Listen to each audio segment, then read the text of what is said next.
The betrayal of public trust is the variable subject of an impeachment court.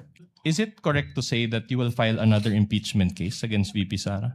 Oh, thank you for that question. So that I Objection, can Your explain. Honor. There is already an admission that she contracted a killer, a mamamatay tao or assassin, to kill the president. And that itself is already an admission. At sinabi pa niya, pumayag na yung kinausap kong mamamatay tao. Good afternoon, Director Matibag. You shall continue with your testimony, specifically the cross-examination of counsel for respondent, and shall be testifying under the same oath yesterday. Do you understand that, sir? Yes, Your Honor. Thank you, sir. Good afternoon, and counsel for respondent may proceed when you're ready, sir.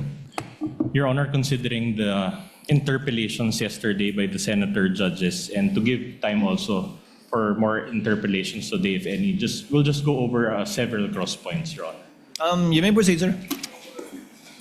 And as instructed by the chair yesterday, the interjections and interventions of senator judges shall be after the cross, redirect, and recross, if any.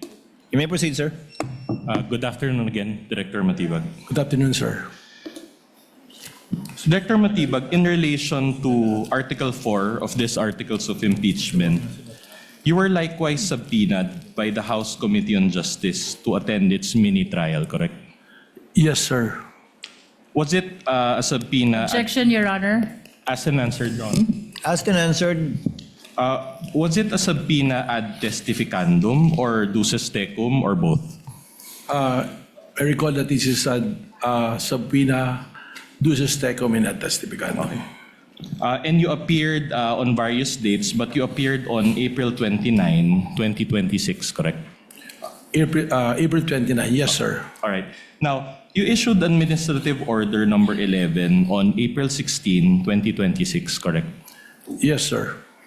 So, AO 11 was issued only 13 days prior your appearance before the mini-trial. So April 16, 29, minus, that's about it, 13 or 12 days, sir. All right. And this was one of the documents that you submitted by virtue... Your Honor. I have no question, Your Honor. Yes, Your Honor, but I just want to enter a continuing objection to the use of mini-trial. It was never a mini-trial. It is a clarificatory hearing. Your Honor, just a short rejoinder. Isn't You it, may proceed, counsel. with all due respect, isn't it Representative Luistro who termed such proceeding as mini-trial? We just want to inquire of Representative Luistro. May I respond, Your Honor? The lead prosecutor may respond thereafter. We shall continue. Yes, what is your response, counsel? The prosecution has been very consistent that what we did in the Committee on Justice of the House of Representatives is never a mini-trial. It is a clarificatory hearing consistent to the House rules on impeachment and even consistent to the provisions of Article 11 of the Constitution. The continuing objection of counsel, lead prosecutor, is duly noted in regard to the line and words used by counsel for respondent. Counsel for respondent may proceed. All right. Going back, this was one of the documents that you submitted by virtue of the subpoena duces tecum, correct? AO number 11. Yes. In fact, AO number 11 was first mentioned in public during that April 29, 2026 hearing, correct? In that hearing, yes, but I cannot recall if what's been made public before. Alright. But you mentioned it in that hearing. I think it was mentioned, Alright. yes, sir. Now, AO 11 pertains to the creation of a special task force. Is it not? Yes, sir. All right. And according to the whereas clause, and I will read it and I'll quote it. It says, threats to the life of the president constitute a grave offense with far-reaching implications on national stability, public safety, and the continuity of government. Do you confirm this? Your Honor, sir, may I we- request for a copy of Yes, the please. document so that I can examine it? Very well. Thank may you. I ask my co-counsel, Your Honor, to provide Director Assisting Matibag counsel with a- for respondent may approach. Likewise, assisting counsel for the prosecutor may approach the witness. Yes, sir. All right. My question is this. are threats to the life of the Vice President constitute a grave offense with far-reaching implications on national stability, public safety, and the continuity of government? Your Honor, objection, please. What's What the is the ground, Your ground for Honor? the objection? The question of the defense is speculative. Overruled. Witness may answer. The threat to the president and all other high government officials like the Senate President, the Chief Justice, the Speaker of the House, or any other officers is a threat to the national security and threat to public safety. All right, very well. Now, did you create a special task force to investigate on the threats to the life of VP Sara? There was none to my recollection. So, let us recall the interview of Dempsey Reyes of the Philippine Daily Inquirer. This is part, Your Honor, of Annex G9 of the Articles of Impeachment. And please direct your attention to paragraph 13 of the minutes of the meeting and allow me to read. Number 13, are you aware of the threats? Your Honor, please, may we confront the witness with the document? Very well, Your Honor. We will provide the Assisting- hard copy and we will display also or flash on the screen a soft copy of such document. Assisting counsel for both parties may approach the bench and confront the witness with a copy of the document that the counsel for the respondent is referring to. Kindly proceed, counsel. All right. It says, paragraph 13 or question and answer number 13. Are you aware of the threats? Answer. May press con kasi earlier than that. Sabi niya lang, gusto daw siyang patayin daw, according to her ni speaker. That was during a press conference the day before, November 22. So my question is, can you confirm that this is part of the NBI's own records?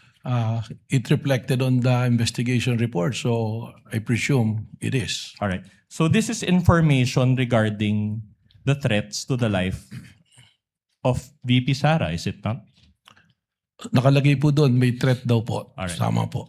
And when you became NBI director in February 2026, did you conduct a motu proprio investigation to help her? I was informed by the investigating officers that it was considered the threat that was mentioned to the Vice President. In fact, personalities were subpoenaed, including the Vice President, 2 times in order to aid the National Bureau of Investigation in this investigation. However, to no avail, there was no attendance from the personalities that was invited. All right. So let me clarify. Under your leadership already, did the NBI subpoena VP Sara for this? We never subpoenaed because we noticed that every time proper subpoenas was issued to the Vice President, she will never attend a subpoena. And your basis for saying that is the subpoena connected to the first investigation, correct? Not only that, in a lot of proceedings, including the proceeding in the impeachment at the House of Representatives, I noticed that she never attended. So that was your motivation for not issuing a subpoena. Anyway, under your leadership, Your Honor, please, may I move to strike from the record the word motivation? The witness never said motivation. Let it remain in the record.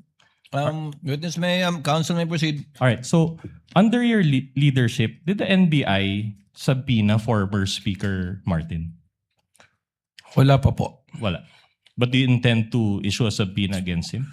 Actually, when we're investigating the issue on the 18 Marines, if the 18 Marines was able to issue their statement properly, we intend to subpoena Speaker Martin Romualdez. Okay. So under your leadership, did the NBI subpoena those who were present during that November 22 press con? There are personalities that were subpoenaed. In fact, I noticed that you have presented the subpoena yesterday. Yeah, but isn't it that those subpoenas were under the leadership of Director Santiago? Well, as to the investigation of at that time, it was already been the subject of a resolution pending before the Department of Justice. So in other words, insofar as the alleged threats to the president, there is an ongoing investigation. But in terms of the alleged threats against the Vice President, there's no ongoing investigation. Because there is a big difference, Your Honor. Okay. How about Princess Maui, for example, from the November 23 press con? Was she subpoenaed under your leadership? Ask No. and answered question, Your Honor. This is the first time about Princess Maui, Your Honor. Your Honor, it has been asked already during the cross.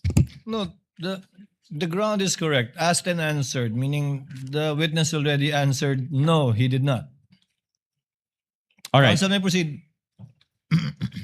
But you mentioned a while ago that there were two subpoenas issued against VP Sara, correct? Yes, sir. Based on the record that was turned over to Yeah, but those two subpoenas were issued by former Director NBI Santiago and not under your leadership. by the National Bureau of Investigation, yes, under the leadership of Director Santiago. But just to clarify, under your leadership, no subpoena. The subpoenas, Ask and answered, Your Honor. Asked and answered, move on, counsel. All right, I'll move on. Now, you mentioned yesterday that for grave threats and inciting to sedition, these are still pending before the DOJ. Ask and answered, Your Honor. Asked and answered, counsel. All right. Move on. You likewise mentioned yesterday that you have an ongoing investigation. And my question is this for the alleged contracting for the assassination? yes, that was very clear. I was able to explain that yesterday. Okay, and particularly, the ongoing investigation pertain to the leads that you have to the alleged person that VP Sara talked to. Among others, Your Honor. But no subpoena has been issued to such alleged person under your leadership. Because we are under a case build-up status. It is an ongoing investigation as mentioned yesterday, sir. Okay. Now, let me just clarify. In a subpoena, the NBI must specifically identify the felony or crime for which you are issuing the subpoena. Is that not the case? Yes, we provide what is the crime that So- we will investigate. Okay, very well. So here, what will be the felony or crime that will be indicated in the subpoena? But you have to remember, we are also have the mandate to protect the Constitution, to protect the peace and order. And if it goes to the national security and peace and order, we are also mandated to investigate. Your Honor, with all due respect, Your Honor, the answer was not responsive. Your My Honor. answer was very specific. My question was very specific. What will be the felony or crime that will be indicated in the subpoena? Witness will please answer. The question was simple. What is the crime, if any, or penalty in relation to the document being asked by the counsel? We all know that there is no crime committed when there is a plan to kill until it is executed. But what I'm saying, that's why I'm qualifying, is because one of the mandates of the National Bureau of Investigation is to protect the national security. And we are also mandated to issue a subpoena or an investigation to do so. So if in this case, we cannot issue a subpoena, we can issue an invitation for those persons of interest.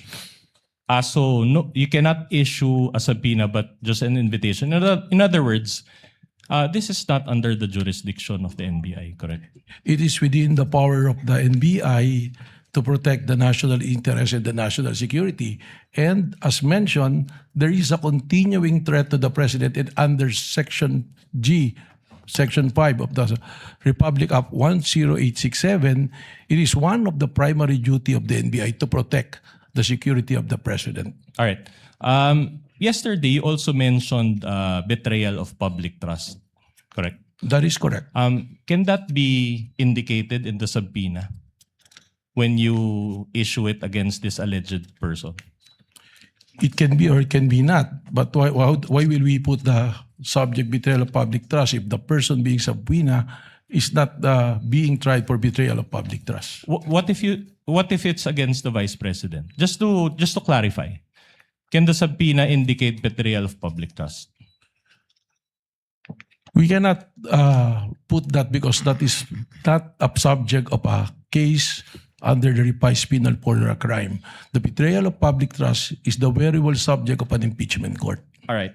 So you admit nonetheless that betrayal of public trust is a ground for impeachment, correct?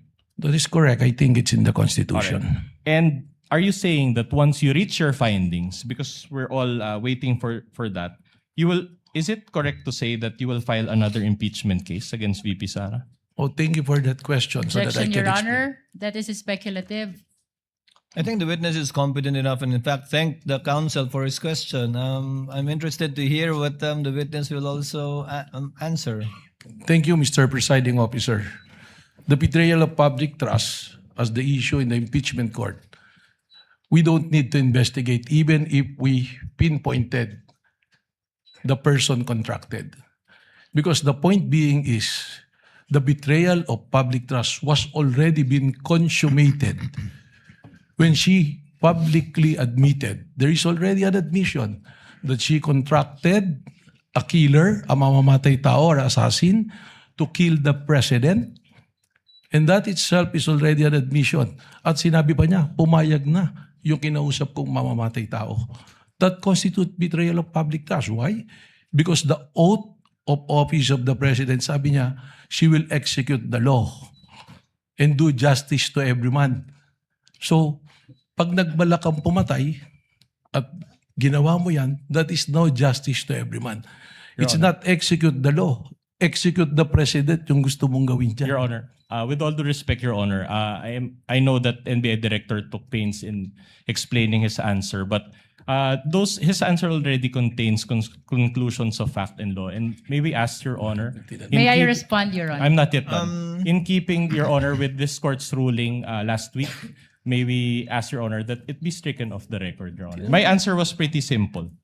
And it is Counsel not for responsible. the lead prosecutor. My question was pretty simple. Sorry. Your Honor, ang depensa po ang nagtanong kung mapapatunayan na nag-commit ng betrayal of public trust, kung sasampahan pa ng impeachment ulit at sinasagot lamang po ng testigo, Can we get- consummated na ang betrayal of public trust dahil may kausap ng tao na pumayag na to execute the President, the First Lady, and the former Speaker.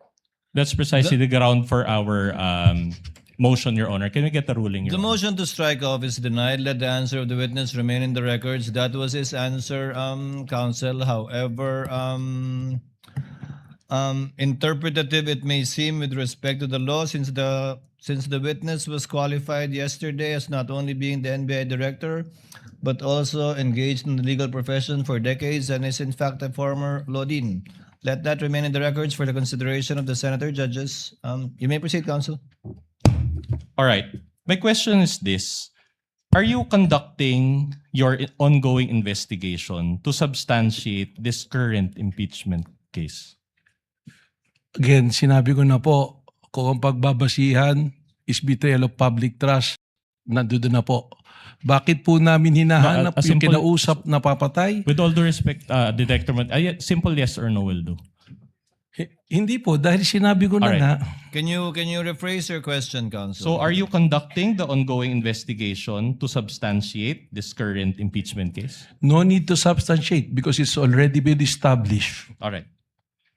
So Now, the answer, Director Matibag, so the answer is you are not investigating anything in connection with the current ongoing impeachment case. Yes, because it's already been established. all right. Proceed, counsel. Insofar as the leads to this alleged person, do you share information to the Cybercrime Division?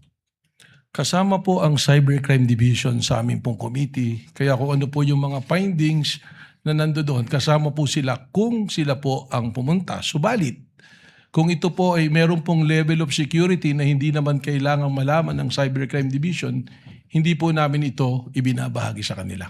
All right. So because after all, the Cybercrime Division is Your part. Honor, please. What's the question? What's the objection? May we know if the defense is making a manifestation or raising a question? I am going to the question. He was Your Honor. about to ask a question, I believe, counsel. Let's allow him to finish his question. Counsel may proceed for the respondent. Because the cybercrime is part of the special task force, correct? That is correct po. How about Agent Lotok in particular? Do you share the leads to this alleged person with him? Hindi po siya parte ng Special Task Force. But wasn't he part of the cybercrime division as well? Hindi po, siya po ay regional director ngayon ng BARM. Yes. But he was once part of the cybercrime division. Dati po yun nung hindi pa po ako Alright. director. Now, let's let's go to the special task force that you mentioned. You have one team leader and two assistant team leaders in your special task force, correct? Tama po. All right. And then how many members from the NCR? Ang NCR po, yung po ang buong division na kasali at ang tumatayo po na representante nito ay yung kanila pong regional director. But you mentioned that they are members of the special task force. In your estimation, how many from the NCR are involved?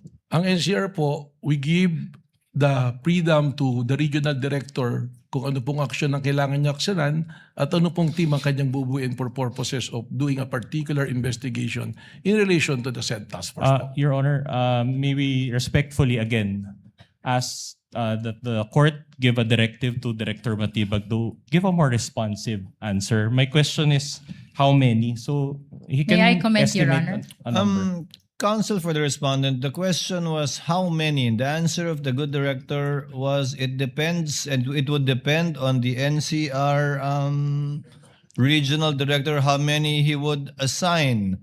Witness will answer if he knows. If he does not, he may so respond as well.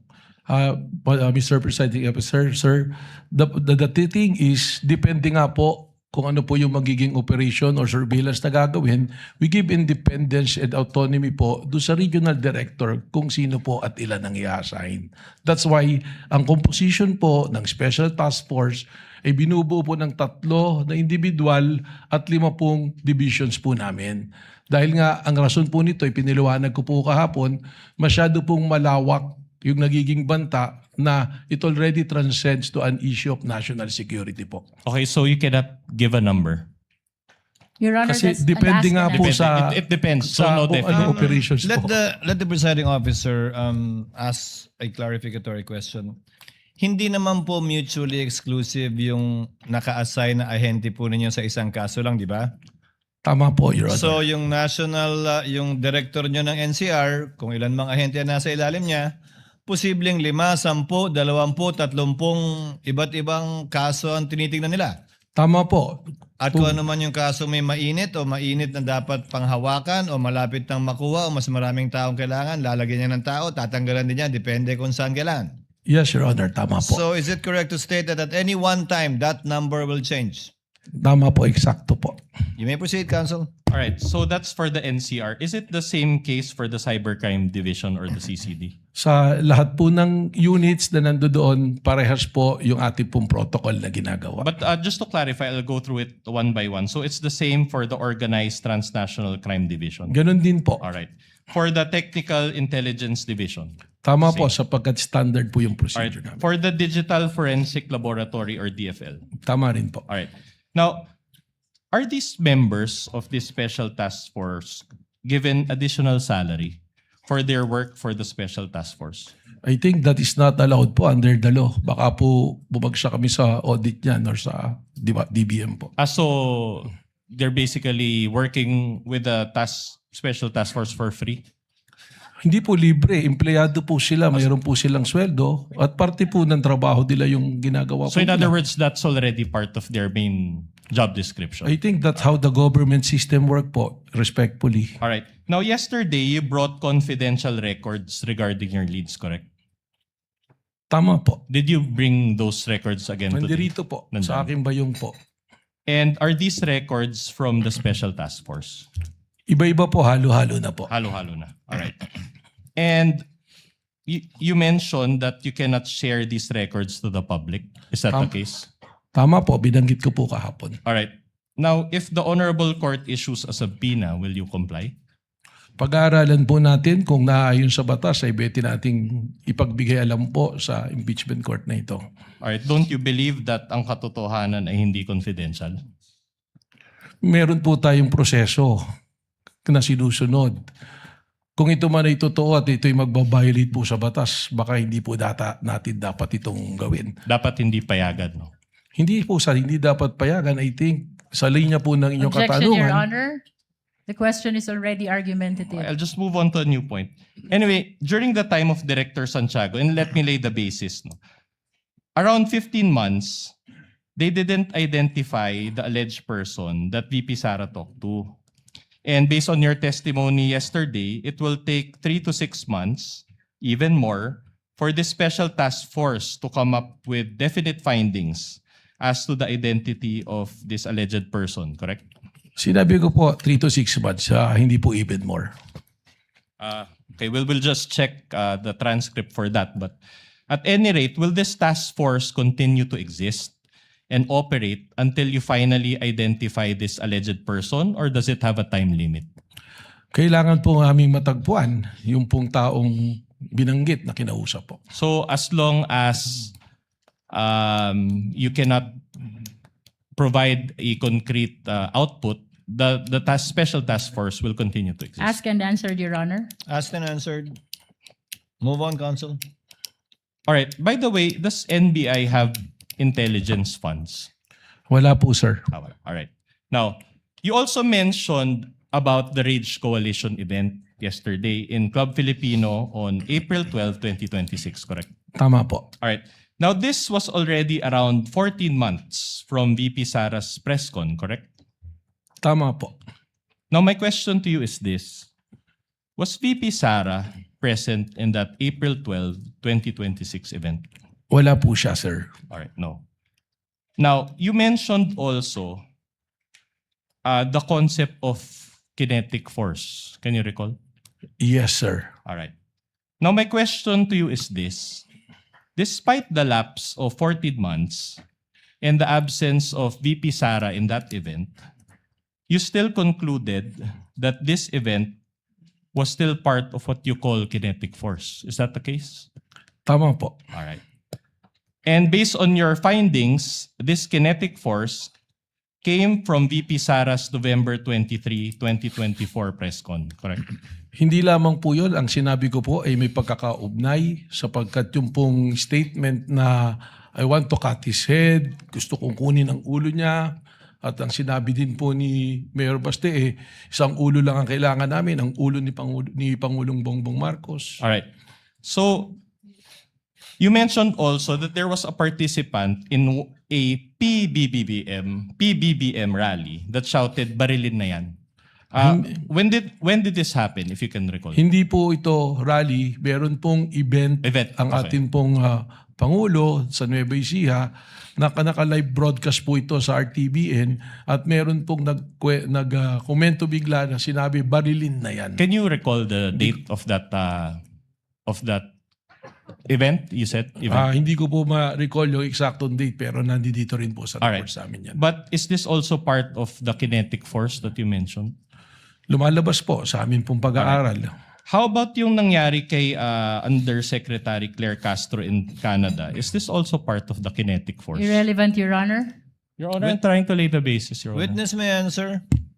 Well, If he ito knows. na nga po yung sinasabi natin na nagkakaroon po ng malawakang kaguluhan na epekto po ng madalas na pagbabanta at seryosong pagbabanta sa Pangulo na ngayon ang mga itaong kahit na ordinaryo ay inaatake po. Hindi lamang ang Pangulo kundi ang iba pa rin pong matataas na posisyon. So the answer is yes, it's Yes. part of the kinetic force.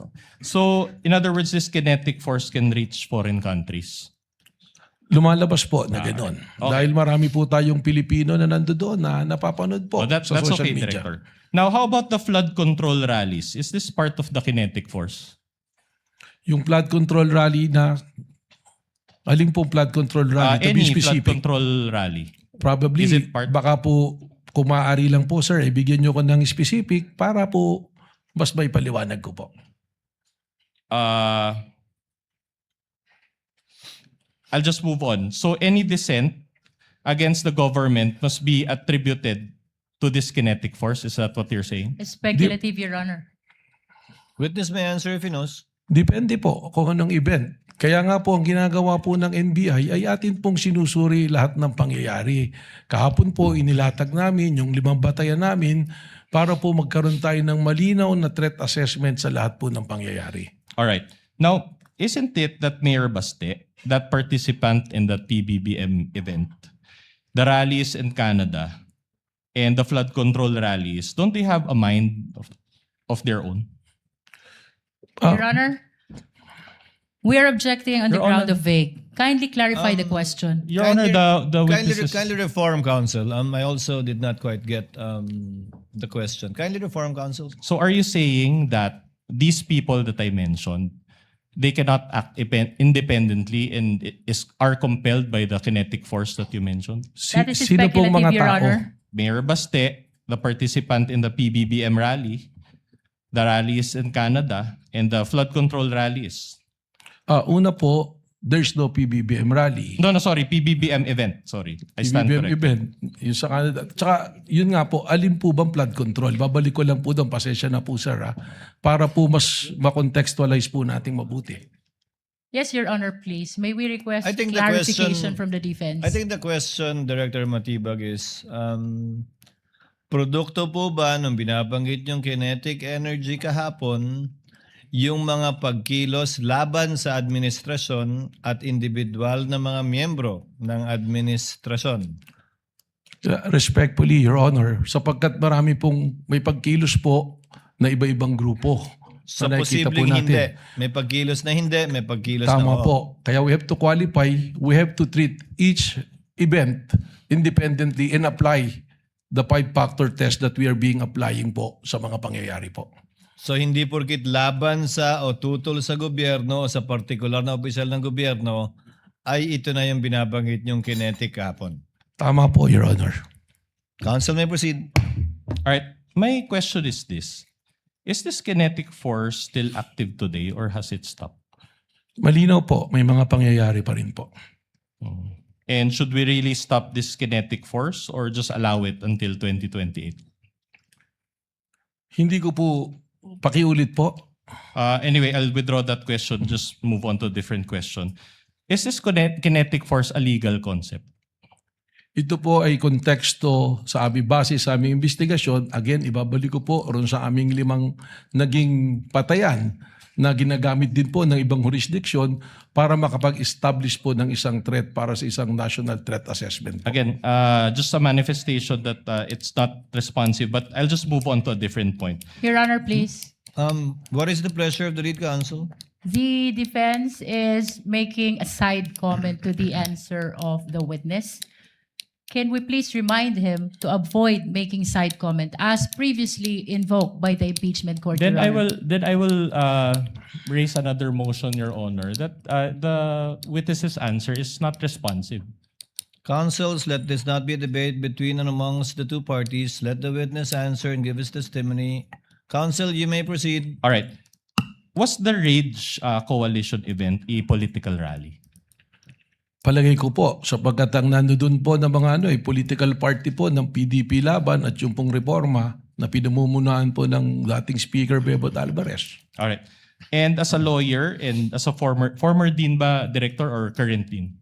Former All po, right. So as nag-resign a na po lawyer ako. and a former dean, you are aware that political speech is constitutionally protected, correct? Depende po kung anong talumpati, you have to qualify. And unless we are under martial law again, Mayor Baste should be able to freely express his dissent to the government. Your Honor, correct? that is speculative. Let the witness answer. He is competent to answer that question. Unang-una, tama naman po kayo, wala namang martial law ngayon at pwede naman pong magsalita. But the freedom of expression has limitation also. Kung ito po ay nagbabiolate na ng batas at nakakasama na sa ating bayan, ay hindi naman po ito kasama na sa freedom of expression. All right. But my question to you is this. Did he directly urge the people to overthrow the government in that rally?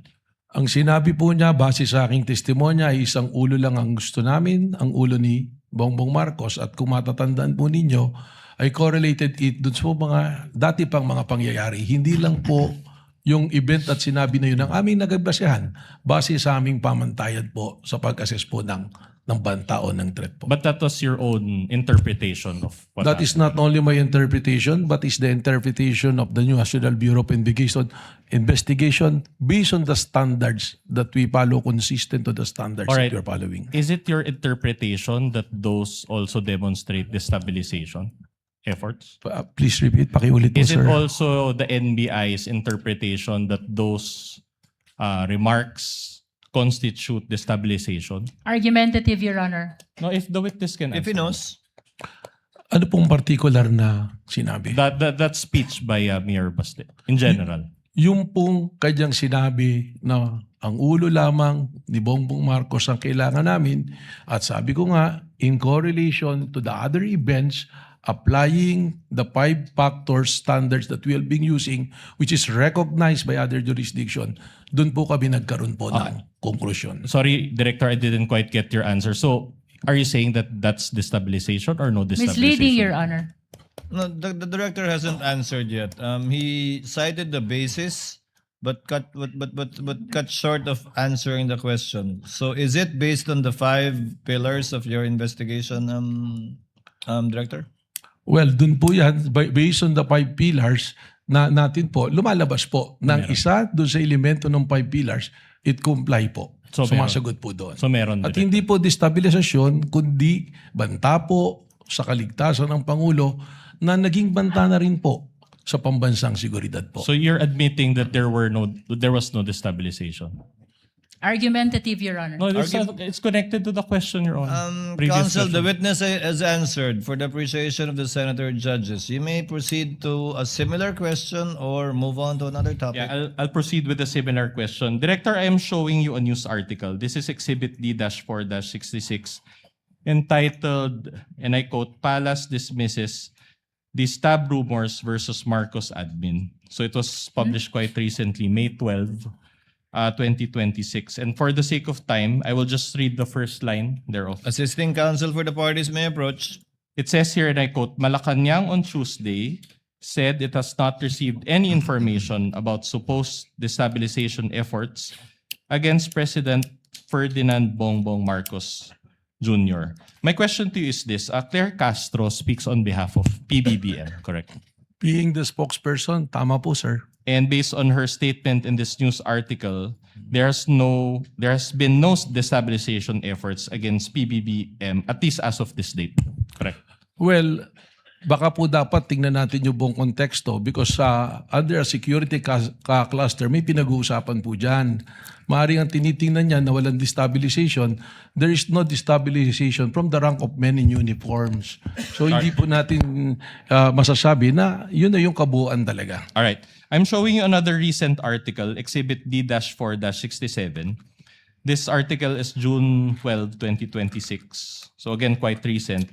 And again, for the purpose of time, I'll just read the title. It says, Sara Duterte, I won't grab Marcos's position. My question to you is this. Isn't this news article also consistent with no destabilization efforts that Claire Castro previously mentioned?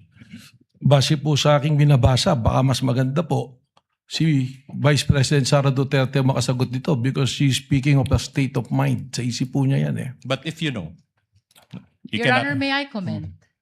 What is the comment of the lead prosecutor? The witness never said that there is destabilization.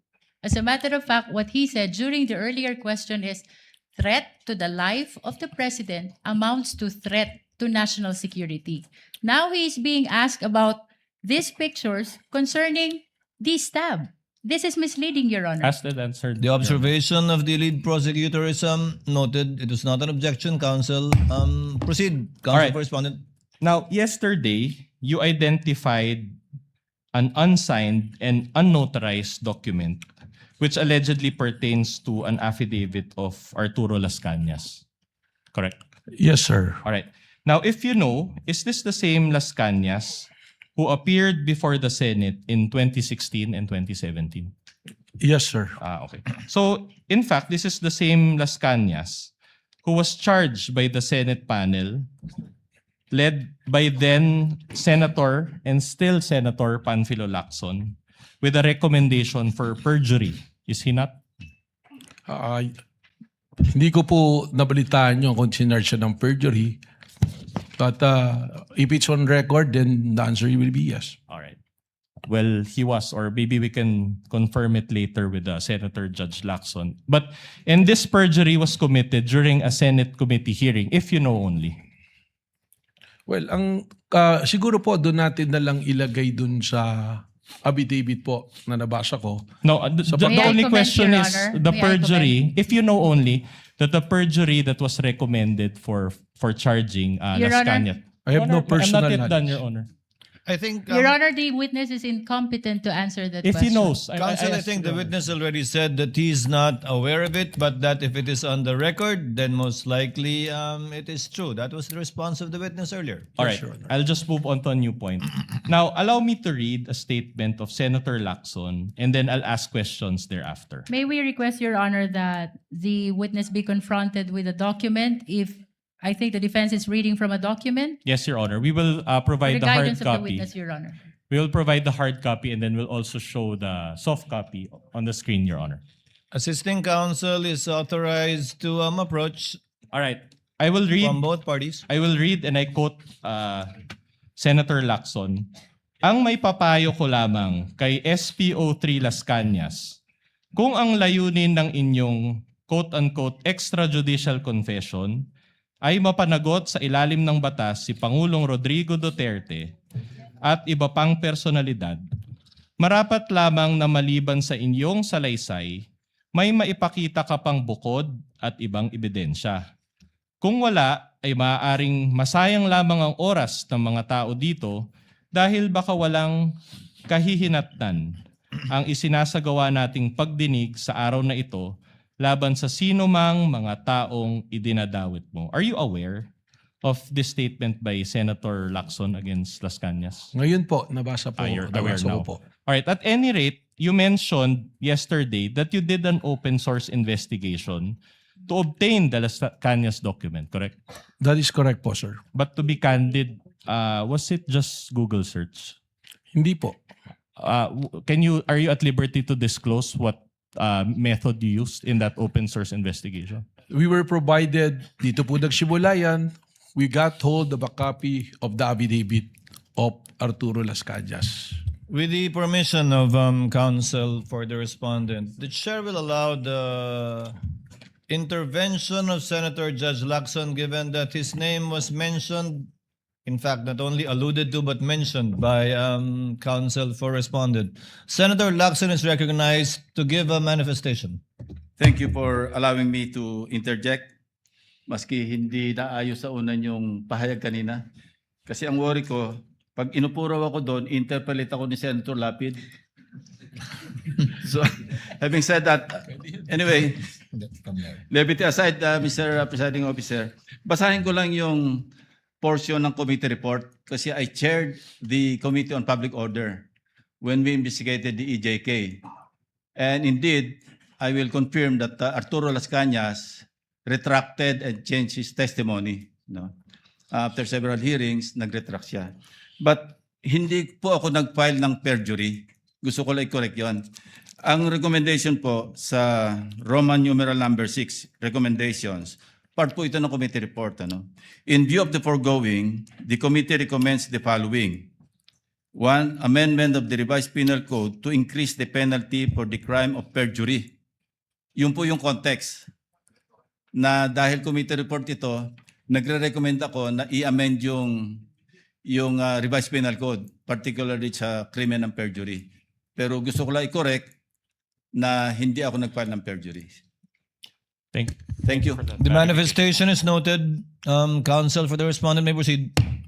But at you are at liberty to disclose who searched for that Las Cañas document. Ito nga po, yung pong dokumento, we got hold of it. Sabi nga po natin, meron po kami mga tinatawag na amin pong mga informants at mga source. It was provided to us. Nung ibinigay po sa amin to, hindi naman po ibig sabihin ay amin kaagad itong paniniwalaan. Tama po kayo. That's okay. I can ask subsequent questions regarding to that. So actually, my question is, after you had obtained this document, did you subpoena Las Cañas to verify the contents of those documents? Hindi po, sapagkat he is nowhere to be found. That's enough. So without verification, you decided to believe the contents of the document that you obtained? Again, ibabalik ko po ron sa 5 nating factors. Isinama lamang namin po ito, isa dun sa mga factors na sinasabi po natin, yung pattern of violence na tinatawag. At doon po, doon sa paragraph 270, sinasabi nga po na may kinalaman sa extrajudicial killing si dating Mayor Sara Duterte at in fact, sabi pa nga niya, Huwag nyo nang barilin, kidnapin nyo na lang. Pero bago po kami dumating doon sa punto na gamitin yun, tingnan na po namin yan. Alright. Sorry to interrupt you. So the short answer to my question is yes. Pakiulit po yung Alright. tanong ninyo. The question is, did you decide to believe the contents of the document without verifying it with Las Cañas? Yun nga po yung sagot po, hindi Yes. kaagad. Kaya po ikinikwento ko nga kung paano po namin nagamit yun. Alright. So hindi po kaagad namin pinaniwalaan. Okay. Your Honor, may I just manifest that the defense is actually misleading already the witness. He kept on raising the question, did you believe right away? When as a matter of fact, the witness is Your explaining. Honor, I never meant sorry. Counsel, with all due kindly respect. let the lead prosecutor finish. The witness has been saying that he did a lot of things after receiving the affidavit of Las Cañas, to the extent of going over the 5 factors that he testified to yesterday. But after that first question, so that means yes. The defense said yes. To his question, did you believe to that right away, to that affidavit? The position of the witness, Your Honor, is no. Short Because- rejoinder, Your Honor. Actually, asked and and answered. Asked and answered by the witness. That is his response, counsel for respondent, to your question. Yeah. Move on, counsel. Yes, Your Honor. We are satisfied with that answer. But another follow-up question. So without verifying it, sorry. That's misleading, Your Honor. Allow him to finish the question, counsel. just on What the is the point- pleasure of Senator Judge Cayetano? Just on your ruling, may be clarified because the question was, pinaniniwalaan mo ba? Ang sagot niya, hindi ka agad. So counsel was asking for yes or no. I just want to be clarified. Hindi pinaniniwalaan agad, does that mean afterwards pinaniniwalaan mo na or never mo pinaniniwalaan? Just so that the record is clear. Just that clarification. There should be no. Thank you, Senator Judge Cayetano. Alan. Witness will please answer. Yes, Your Honor. Kaya ko nga po ikinikwento yung buong pangyayari para po makita kung paano po kami dumating dun sa punto na ginamit po doon sa pattern of violence yung pong affidavit na ito. So, liwanagin ko po Director Matibag. Opo. Hindi nyo agad pinaniwalaan nung simula, pinadaan nyo rin sa inyong SOP sa investigasyon, kalaunan, pinaniwalaan na ninyo at sa ngayon, pinapaniwalaan po ninyo yung nakasaad dun sa dokumentong yun. Kalaunan po, ito ay ginamit na namin na isa sa basehan po doon sa pattern of violence pagkatapos po naming idaan sa proseso po. So, pinaniwalaan nyo na, Sa pinanghawakan nyo na, kumbaga. Sa ngayon po, tama po, Your Honor. Okay. And pinapaniwalaan yun without issuing a subpoena to Las Cañas and clarifying the matter with him. Asked and answered, Your Honor. It's a different question, Your Honor. We're already at this point. Witness may answer. Pakiulit po. So, you mentioned na pinapaniwalaan nyo na siya ngayon as clarified by the chair. So, are you saying that pinapaliwanaan nyo na ngayon without issuing a subpoena to Las Cañas and verifying it with him? Hindi po nag-issue ng subpoena kay Las Cañas, pero meron pong naging verification process. Alright.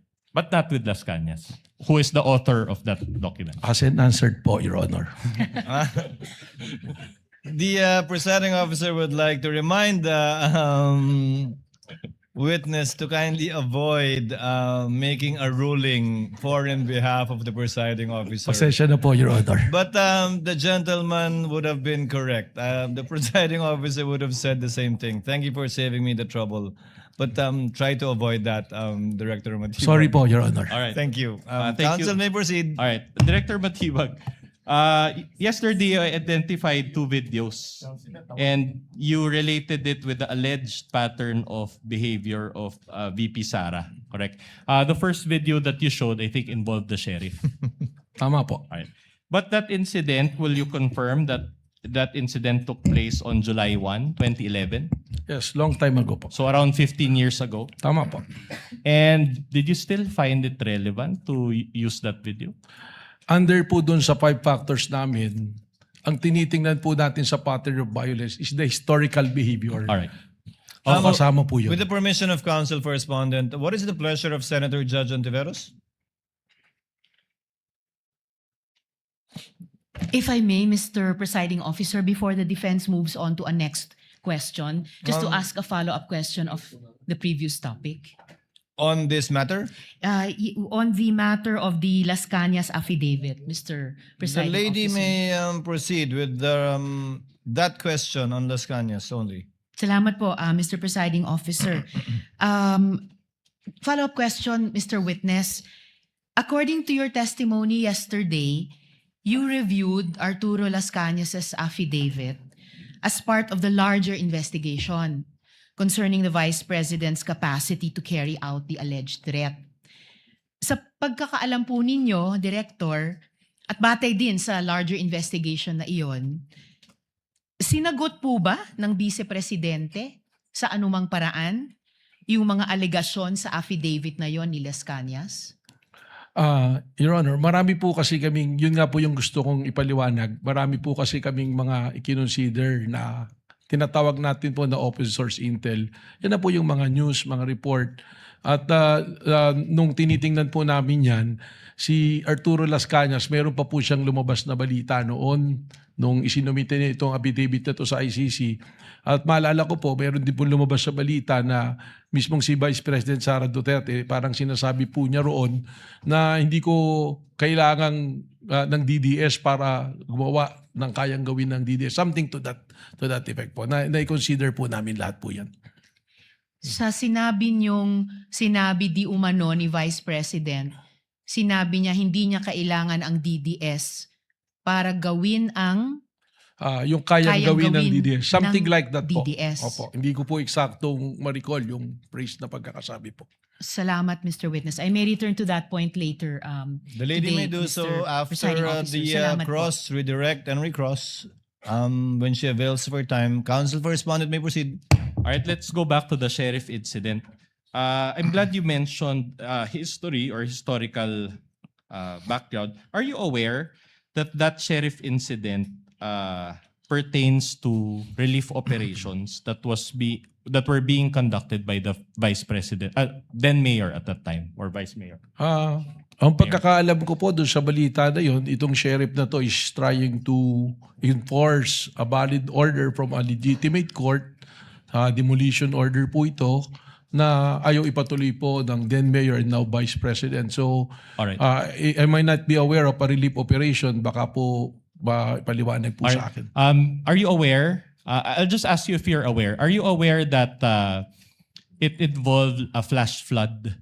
This incident happened after a flash flood in that particular community. Hindi po lumabas siya If sa you know, balita. if you know. All right. I have no knowledge of that. Are you aware that VP Sara asked that sheriff for an extension of 2 hours just to help the victims? Yung po yung lumabas sa All balita. right. And this sheriff and the demolition that you mentioned involved the demolition of informal settlers in that area. Opo, kaya po may order of eviction. Ibig sabihin po, informal settlers po yung Are you papalis. aware that 30 people died during that incident? I have no knowledge of that, Your Honor. So in other words, are you also aware that it was the sheriff's refusal to provide the 2-hour extension? That's why VP Sara got Well, angry. that is the claim of the then mayor. If you know only, if you know. I have no You knowledge have of that. no Your knowledge. All right. I'll move on to a new point. Now, you also mentioned to establish this alleged pattern of behavior, the October 18, 2024 press con, correct? Tama po. And this press con took place obviously before the material that you used, or the November 23, 2024 press con. Tama po. All right. I'm showing you a video. Your Honor will just show one video. It's around 1 minute. This is Exhibit D-4-53, and the USB is separately marked as D-4-47. And then I'll ask you questions after that. Kindly play the video. The tech through the clerk of court is so directed.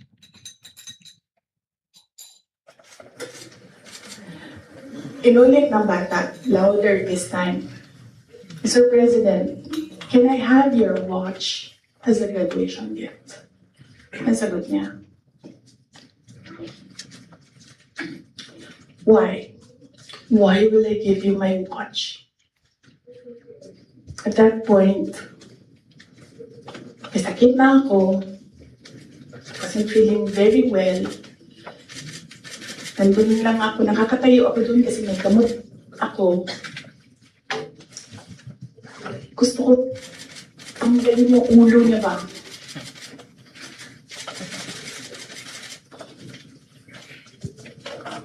I realized toxic na yung relationship.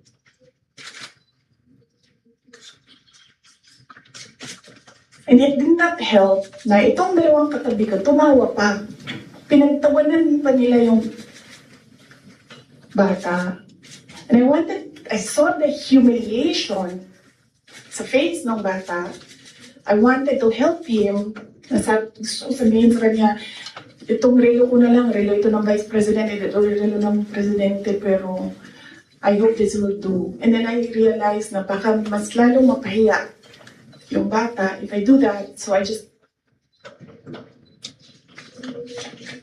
imagined myself cutting his head.